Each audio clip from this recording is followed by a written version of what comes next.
Good morning friends. आज हम देखेंगे बीए पार्ट सेकेंड ईयर का सेकेंड पेपर भारतीय राज्य व्यवस्था, जिसे कि 3 खंडों में विभाजित किया गया है। जहाँ फर्स्ट खंड ए की बात आती है, वहीं पे ही हम इसमें निम्न विचारों को लेते हैं, जैसे उदारवाद, उग्रवाद,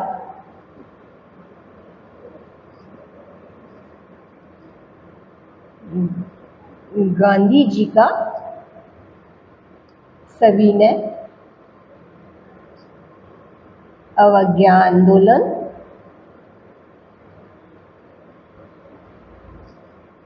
साथ ही सत्याग्रह, अहिंसा, गांधी इरविन समझौता,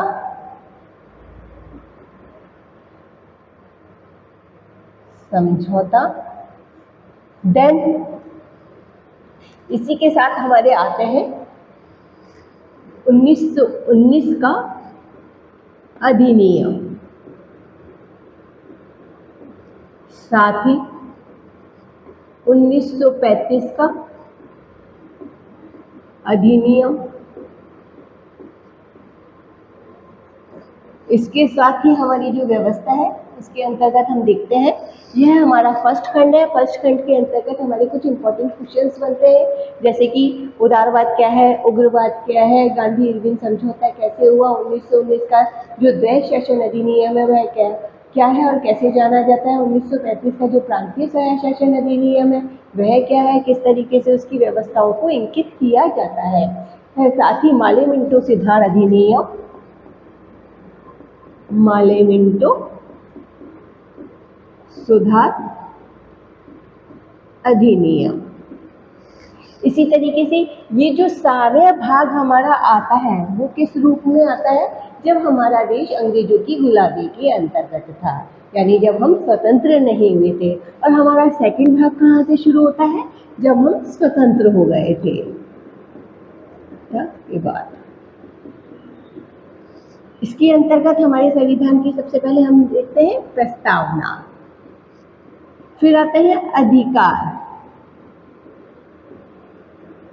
अधिकार के साथ क्या होता है, हमारी नीति निर्देशक तत्व, साथ ही इसमें आते हैं हमारे सरकार के अंग। सरकार के अंग तो हम जानते ही हैं, कार्यपालिका, व्यवस्थापिका और न्यायपालिका, साथ ही इनकी व्यवस्था।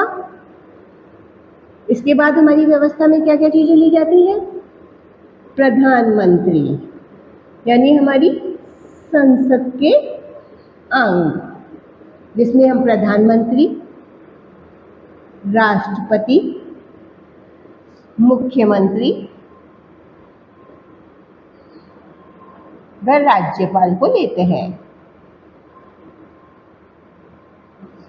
साथ ही हमारे थर्ड खंड के अंतर्गत यही हमारी होता है मेजर प्रॉब्लम का, जिसके अंतर्गत हमारी क्या प्रॉब्लम्स आती है, आतंकवाद, जातिवाद, क्षेत्रवाद, पंथ निरपेक्षता,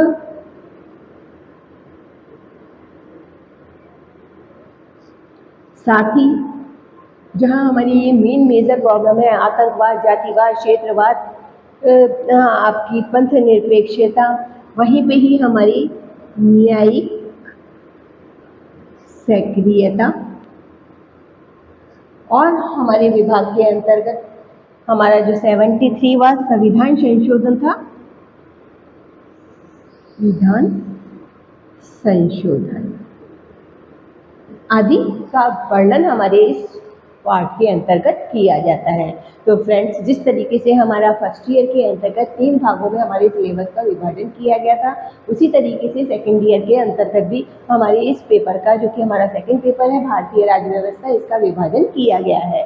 फर्स्ट खंड हमारा वे भाग आता है जिसमें जब हम अंग्रेजों की गुलामी के अंतर्गत थे, वहाँ से हमने स्वतंत्रता की मांग की थी। हमारे इसमें कुछ शॉर्ट शॉर्ट क्वेश्चंस भी बनते हैं, जैसे कि हमारे उदारवादी विचारक कौन थे, उग्रवादी विचारक कौन थे, उन्होंने किस प्रकार से स्वतंत्रता संग्राम में अपना योगदान प्रदान किया।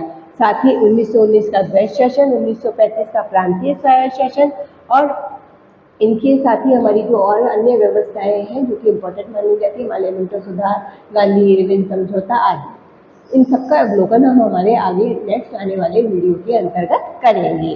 साथ ही हमारा जहाँ स्वतंत्रता के बाद की व्यवस्था आती है, जब हमारा देश आज़ाद हो गया था और हमने हमारे संविधान को लागू किया था, तो जब हमारा संविधान लागू हुआ तो उस समय हमारी ये व्यवस्था को हमने कैसे अपनाया, उसके अंतर्गत हमने सबसे पहले हमारी प्रस्तावना को लिया, मूल अधिकारों को लिया, नीति निर्देशक तत्वों को लिया और साथ ही कार्यपालिका व्यवस्था का न्यायपालिका सरकार के जो सारे अंग हैं उनके द्वारा हमारी पूरी व्यवस्था को इंकित किया और फिर उसमें आने वाली मेजर प्रॉब्लम्स को हमने हमारे थर्ड खंड के अंतर्गत लिया। यानी हमारे ये तीनों ही भाग प्रमुख है। पूरी भारतीय राज्य व्यवस्था किस पर निर्भर करती है, हमने किस प्रकार से स्वतंत्रता प्राप्त की, स्वतंत्रता के बाद जब अपना संविधान लागू किया तो वो किस तरीके था, कैसे था और उस संविधान में कैसे समस्याओं को का आना हुआ। आज फ्रेंड हम अपनी इस व्यवस्था के अंतर्गत सबसे पहले बात करेंगे हमारे उदारवाद की।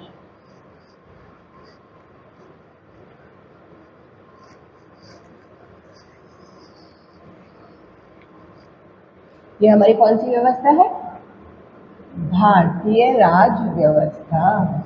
इस व्यवस्था के अंतर्गत सबसे पहले हमारा जो टॉपिक आता है वो क्या आता है, उदारवाद। अब ये उदारवाद क्या है, यानी स्वतंत्रता के समय पे जो हमारे विचारक थे, जो हमारे लेखक थे, जो हमारे स्वतंत्रता संग्रामी थे, उन्होंने किस प्रकार से अपने उदारती तरीकों से, प्रेम के माध्यम से, सहयोग के माध्यम से देश को आज़ाद कराने में अपना महत्वपूर्ण योगदान प्रदान किया। इसके अंतर्गत हम निम्न विचारकों को लेते हैं, जैसे हमारे जैसे हमारे गोपाल कृष्ण गोखले, गोपाल कृष्ण गोखले, फिरोज शाह मेहता, राजाराम मोहन राय, जो कि हमारी फर्स्ट ईयर के विचारक हैं, राजाराम मोहन राय, दयानंद सरस्वती आदि, ये हमारे कौन से विचारक कहलाते हैं, उदारवादी।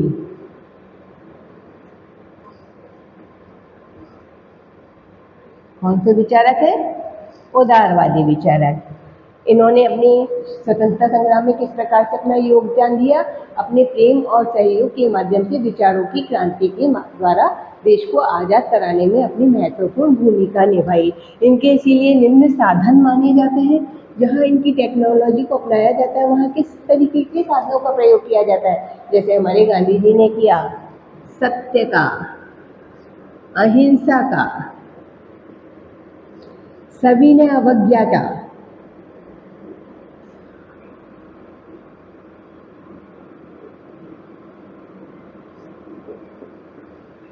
ये क्या है, वे तरीके जिनके माध्यम से हमने देश को आज़ादी दिलाने में अपना सहयोग प्रदान किया। और हमारे जितने भी उदारवादी विचारक हैं उन्होंने इसी मार्ग को अपनाया, जिसके द्वारा हम स्वतंत्रता की ओर आगे अग्रसर हुए। हम न केवल इन उदारवादी विचारकों की वजह से, जिन्होंने अपने साधनों के माध्यम से, जिसमें हमारा बहिष्कार भी था, लेकिन वो क्या था, शांतिपूर्ण तरीकों से अंग्रेजों का विरोध करना।